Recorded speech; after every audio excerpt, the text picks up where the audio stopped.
TV देख रहे हैं आप, मैं हूं आपके साथ प्रियंका। बता दें कि बिहार के पत्रकारों ने अपनी जान पर खेलकर तथा कथित जंगल राज में, जिसमें मर्डर बिल्कुल आम बात थी, सर पर कफन बांधकर पत्रकारिता की थी, तो यह तो नीतीश कुमार का राज है, जिसकी जितनी भी आलोचना कर ली जाए, लेकिन कम से कम खुलेआम गुंडाई की आजादी किसी को इसलिए नहीं दी जाती कि वह किसी जाति विशेष का अपराधी है। हम आज बात करेंगे शिल्पी जैन गैंगरेप केस और शिल्पी जैन गौतम सिंह हत्याकांड की, और प्रशांत किशोर से यह भी पूछेंगे कि शिल्पी जैन गौतम सिंह के गुनहगारों को सजा दिलाने सुप्रीम कोर्ट क्यों नहीं जा रहा जनसुराज। इसी विषय पे और भी ज्यादा जानकारी देने के लिए आज हमारे साथ हल्ला बोल टीवी के संपादक दीपक शर्मा है। देखिए, मेरी बात हो रही थी बिहार के एक पूर्व आईपीएस अधिकारी से, जो बिहार के डीजीपी भी रह चुके हैं और अपनी ईमानदारी के लिए जाने जाते हैं, उनकी ईमानदारी की मिसाल दी जाती है। उन्होंने कहा कि उनके ही एक साथी जो साउथ के आईपीएस अधिकारी थे, जब सीबीआई जांच हुई शिल्पी जैन गौतम हत्याकांड की, तो उसमें उन्हीं को जिम्मेवारी मिली थी, उनके ही एक साथी आईपीएस अधिकारी को। और वो जो साथी आईपीएस अधिकारी हैं, उन्होंने उनसे बातचीत में कई बार इसका जिक्र किया था कि पॉलिटिकल प्रेशर बहुत है इस मामले में। अच्छा। वो दौर अलग था, यह दौर अलग है। अब सवाल उठता है कि आज बिहार में नीतीश कुमार की सरकार है, केंद्र में नरेंद्र मोदी की सरकार है जी। और बिहार की राजनीति में प्रशांत किशोर का उदय हो रहा है जी। प्रशांत किशोर एक ऐसा बिहार बनाने की बात करते हैं जिसमें बहन बेटियां सुरक्षित होंगी जी। नीतीश कुमार ने 20 सालों में एक ऐसा बिहार बनाने के लिए पूरा प्रयास किया जिसमें बहन बेटियां सुरक्षित हों, इससे कोई इनकार नहीं कर सकता। बिल्कुल, वो भी इनकार नहीं कर सकते हैं जो दूसरी पार्टियों के नेता, कार्यकर्ता, समर्थक हैं, कि नीतीश कुमार के 20 सालों के राज में अगर तुलना करें लालू राबड़ी राज की और नीतीश कुमार के राज की, तो नीतीश कुमार के राज में बहन बेटियां सुरक्षित हुई हैं। बिल्कुल, इससे कोई इनकार नहीं कर सकता। अब आते हैं आपके इस सवाल पर कि शिल्पी जैन के साथ गैंगरेप हुआ था जी, और उसके बाद शिल्पी जैन गौतम सिंह की हत्या कर दी गई जी। इसमें बड़े बड़े नेताओं के नाम आए थे। इसमें राबड़ी देवी, जो उस समय मुख्यमंत्री थी, 1999 की घटना है, 3 जुलाई 1999 की, राबड़ी देवी मुख्यमंत्री थी और राबड़ी देवी के भाई साधु यादव का नाम आया था इस हत्याकांड में। सवाल उठता है कि अब जब प्रशांत किशोर ने इस मुद्दे को उठाया है, और इसको मुद्दा नहीं कहा, मुद्दा कहना गलत शब्द होगा, प्रशांत किशोर ने यह जो जघन्य मानवता के खिलाफ अपराध हुआ था बिहार में, उसे उठाया है, तो यह प्रशांत किशोर का दायित्व भी बनता है, जनसुराज का दायित्व भी बनता है कि इस मामले को ले जाएं सुप्रीम कोर्ट में जी। और सुप्रीम कोर्ट में यह याचिका दायर की जाए कि इस मामले की फिर से जांच कराई जानी चाहिए, क्योंकि जो क्लोजर रिपोर्ट सीबीआई ने दी थी वो यह थी कि दोनों ने सुसाइड कर लिया साइनाइड जहर से। मुझे एक वरिष्ठ आईपीएस अधिकारी ने कहा कि दोनों बातें कैसे एक साथ हो सकती हैं दीपक? कैसे हो सकता है कि एक महिला, एक 23 साल की लड़की थी, वो महिला क्या 23 साल की लड़की थी, 23 साल की लड़की थी, मिस पटना थी, नाम था शिल्पी जैन, उसकी लाश से कई सारे स्पर्म मिले थे, कई सारे लोगों के व्रे मिले थे, मल्टीपल स्पर्म मिले थे। और दूसरी तरफ सीबीआई ने कहा क्लोजर रिपोर्ट में कि यह जो है सुसाइड का मामला है, दोनों साइनाइड जहर से। साइनाइड जहर एक प्रतिबंधित जहर है जो कि कुछ ही सेकंड में आपकी जान ले लेता है, समय नहीं लगाता है। तो दोनों चीजें कैसे एक हो सकती है कि मल्टीपल स्पर्म भी मिल रहा है शिल्पी जैन की लाश से और साइनाइड जहर से मौत भी हो रही है। पूरा मामला क्या है और क्यों जनसुराज और प्रशांत किशोर को इसे सुप्रीम कोर्ट में ले जाना चाहिए और इसे ओपन करवाना चाहिए जी। देखिए, जब मैंने यह फैसला लिया कि आज इस पर मैं बात करूंगा, तो मेरे एक शुभचिंतक ने कहा कि यह सुरक्षित नहीं होगा और आपको इस पर नहीं बोलना चाहिए। तो मैंने उनको कहा कि देखिए, मेरा इरादा साधु बनने का था, क्योंकि मेरे बच्चे बड़े हो गए, मेरा बाल विवाह हुआ था, मेरे बच्चे अभी ही बड़े हो गए और पढ़ाई में मेरा बेटा ऑल इंडिया रैंक 37 लाया है, मेरी बेटी पढ़ाई में बहुत अच्छा कर चुकी है, तो अब मेरी कोई जिम्मेवारियां नहीं है। मैं साधु बनना चाहता था, मेरी पत्नी ने मुझे रोक दिया, तो अब मैं समाज के लिए कुछ करना चाहता हूं और इसीलिए मैंने अमेरिकन मीडिया आयोनो की नौकरी छोड़कर मैं बिहार आया हूं। मुझे मरने से डर नहीं लगता है और मैं मरने के लिए तैयार भी रहता हूं। तो मैं आज जो कुछ मैं बोल रहा हूं, हमारे शुभचिंतकों ने कहा कि मत बोलिए, लेकिन मैं बोलूंगा।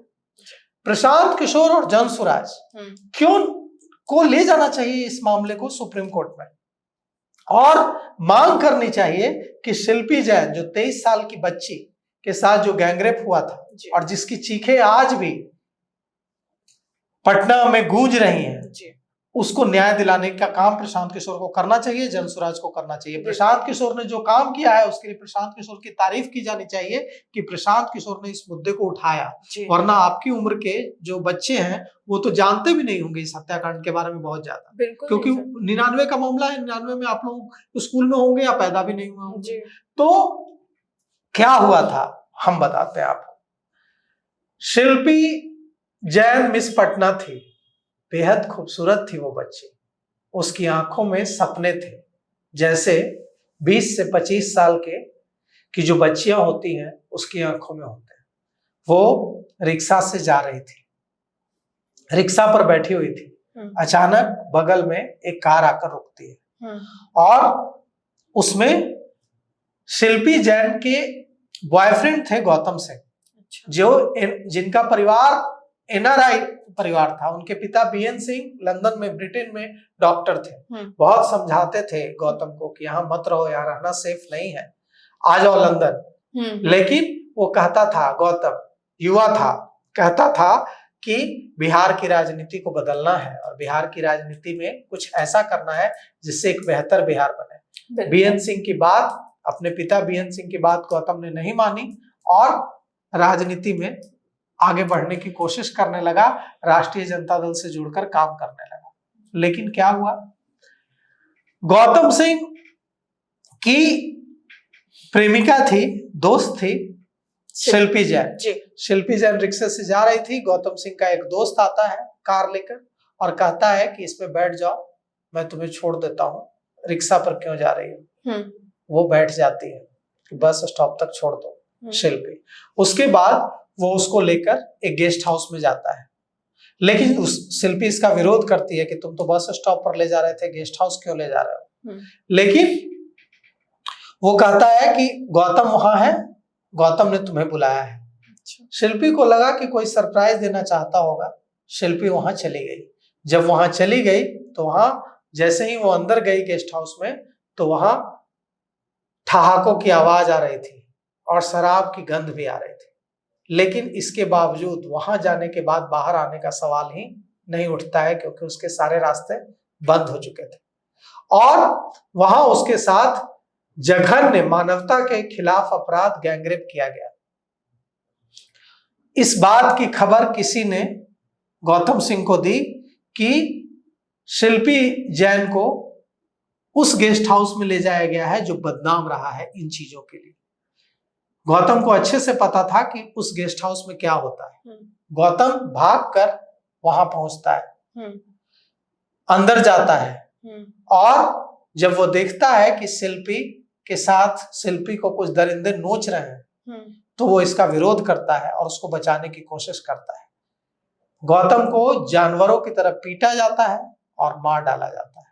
दोनों को शिल्पी जैन के साथ गैंगरेप होता है और उसको बचाने की कोशिश करने वाले गौतम सिंह को मार डाला जाता है। शिल्पी जैन और गौतम सिंह मार डाले जाते हैं दोनों। उसके बाद दोनों की लाश सुबह एक कार में मिलती है,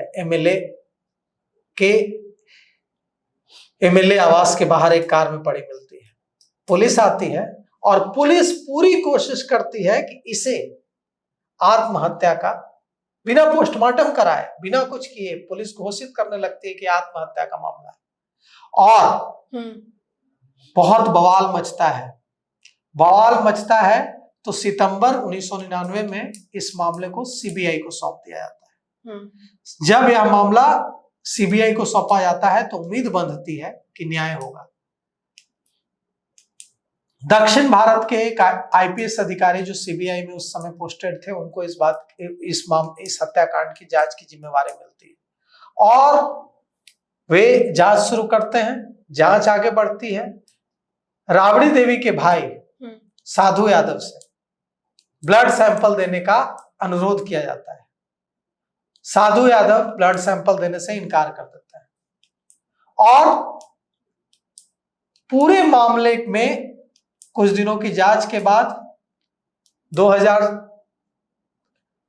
1999 सितंबर में ये सीबीआई अपने हाथ में लेती है केस को और पूरे मामले के बाद क्लोजर रिपोर्ट फाइल किया जाता है। कहा जाता है कि दोनों ने सुसाइड कर लिया। दोनों एक कहानी गढ़कर बता दी जाती है। उसके बाद शिल्पी जैन के भाई कहते हैं कि वे इस मामले को सुप्रीम कोर्ट में ले जाएंगे जी। 2006 में शिल्पी जैन के भाई का अपहरण हो जाता है और जब शिल्पी जैन के भाई का अपहरण होता है तो उस समय सरकार बदल चुकी होती है और सरकार जब बदल चुकी होती है तो शिल्पी जैन के भाई का नाम था प्रशांत। प्रशांत जैन इस फैसले के खिलाफ थे और इस मामले को सुप्रीम कोर्ट ले जाना चाहते थे। 8 जनवरी 2006 की रात जब वे अपनी दुकान से लौट रहे थे स्कूटर से तो उनका अपहरण हो जाता है और पुलिस पूरी कोशिश करती है। पुलिस का दबाव पड़ता है। 2 सप्ताह के बाद उन्हें रिहा कर दिया जाता है। लेकिन क्या क्या हुआ होगा प्रशांत जैन के साथ उन 2 हफ्तों में, इसका अंदाजा लगाइए। जब प्रशांत रिहा होते हैं तो वे टूट चुके होते हैं और पीछे हट जाते हैं। कितना डराया गया होगा, कितना प्रताड़ित किया गया होगा, कितना अमानवीय व्यवहार किया गया होगा। वे कहते हैं कि अब मुझे आम जिंदगी, सामान्य जिंदगी जीनी है, मुझे कुछ नहीं करना है और यह मामला सुप्रीम कोर्ट नहीं जा पाता है। अब हम प्रशांत किशोर से एक बात करना चाहते हैं कि शिल्पी जैन के भाई प्रशांत जैन ने इस मामले को सुप्रीम कोर्ट में ले जाने का फैसला किया, ऐलान किया, उनका अपहरण हो गया। प्रशांत जैन एक व्यवसायी थे, कारोबारी थे, कमजोर थे। उनका अपहरण कर लिया गया, उन्हें मारा पीटा गया, अमानवीय व्यवहार किया गया, वो डर गए। तो प्रशांत किशोर जी, आपका नाम भी प्रशांत है और आप भी बिहार की बेटियों के लिए भाई की तरह हैं। तो शिल्पी जैन के साथ जो हुआ था और जो उसके परिवार ने, उसके भाई ने इस मामले को सुप्रीम कोर्ट में ले जाने की कोशिश की और कर नहीं पाए। प्रशांत जैन, शिल्पी जैन के भाई ने यह कोशिश की, वो कर नहीं पाए। उनका अपहरण कर लिया गया, प्रताड़ित किया गया, डराया गया। क्या प्रशांत जैन, शिल्पी जैन के भाई प्रशांत जैन जो काम नहीं कर पाए वो शिल्पी जैन और बिहार की बेटियों के भाई प्रशांत किशोर करेंगे? क्या प्रशांत किशोर इस मामले को सुप्रीम कोर्ट में ले जाएंगे? और आपने सवाल उठाया है, आपने पूछा है प्रशांत जी, प्रशांत किशोर ने पूछा है बिहार के डिप्टी सीएम सम्राट चौधरी से कि सम्राट चौधरी को यह बताना चाहिए कि उन्होंने उनका ब्लड सैंपल सीबीआई ने लिया या नहीं लिया।